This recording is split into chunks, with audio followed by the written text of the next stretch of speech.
Part 1. Realism or fantasy? There have always been some complications and difficulties when attempting to translate comic book superheroes to live action. The biggest stumbling block is often in the costuming department. Do we go for a realistic look, or do we attempt to uphold the fantasy that made the fans in the first place? No need to answer that one. You know which is better. Sure, there are some examples of the opposite working, but the general rule is, although the comics costumes are hard to adapt into live action faithfully, it's well worth that extra effort. Part 2. Negative space in space. So first, in order to explain why Monica's costume should have been translated in a more faithful manner, I should explain what worked about the comics costume, or rather costumes. There are options here. Let me lay some of them out. You'll notice that all of these costumes have something in common. All of these costumes are black and white. I know, very perceptive of me to pick up on that and all, but let me explain why that's so important. Monica Rambeau's costume is designed specifically to be shown against an outer space backdrop, and the design principle used here is that of negative space. Yes, I see the irony of negative space in space. Can we move on, please?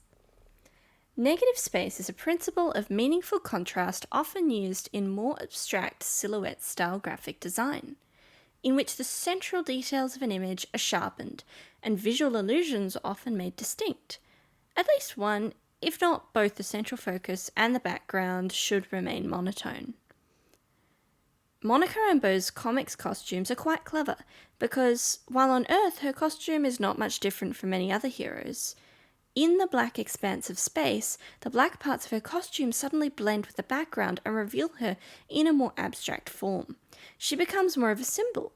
What symbol, you ask? Well, the starburst that represents Monica herself, of course. The starburst that, with surprisingly little variation between iterations, is common to every single design. Except these two, the MCU ones. I'm not counting that tiny silver badge of the Marvels one because it doesn't contrast properly, nor stand out, nor utilize negative space at all. Part 3. Why Monica's The Marvels costume doesn't work. I believe the costume that inspired Monica's The Marvels costume was actually my favourite of the comic designs from the 2022 Photon comics. Look at these stunningly beautiful variant cover designs by Karen Darboe. Karen's work has to be the model of how Monica Rambeau should be drawn, in my personal opinion. See how this artist utilises the backgrounds with the costume? Utilising negative space to great effect? The symbol on Monica's costume, although more subtle than other iterations, is hardly hidden within the design. Have I mentioned yet how much I love the hair clips, hair ornaments in this design? It's also very flattering. Now, let's look at the movie costume. Because it utilises so much more black than the other costumes, and space is black, this costume makes Monica herself fade into the background, especially compared to the bright reds, blues, and golds of the other two costume characters sharing screen time. And that sucks. I've been looking for meaningful shapes, patterns, or symbology in this movie costume for 20 minutes now, and the only shapes I'm finding are a screaming skull and a moth. I'm not even sure if either are intentional. This certainly doesn't fit the rays of light theming of the other costumes, though. And honestly, it's not as flattering as it could be to Teyonah Paris either. Part 4. How Monica's The Marvels costume could have worked. Personally, I would have just replicated the costume from the 2022 Photon comics exactly as it is. Exactly. But what if they insist on a new design for toy sales or whatever? Well, I also did a bit of research and found out something interesting.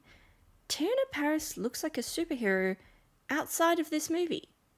Look at some of these outfits that she's worn to appearances, awards, and conventions.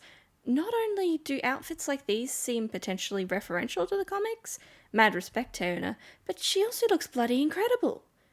I'm just saying, they would have done better by raiding Teyonah's closet. I'm truly starting to believe this woman is a real-life superhero, based on these photos. The official shots? Not so much. Thanks for listening. Please like and subscribe.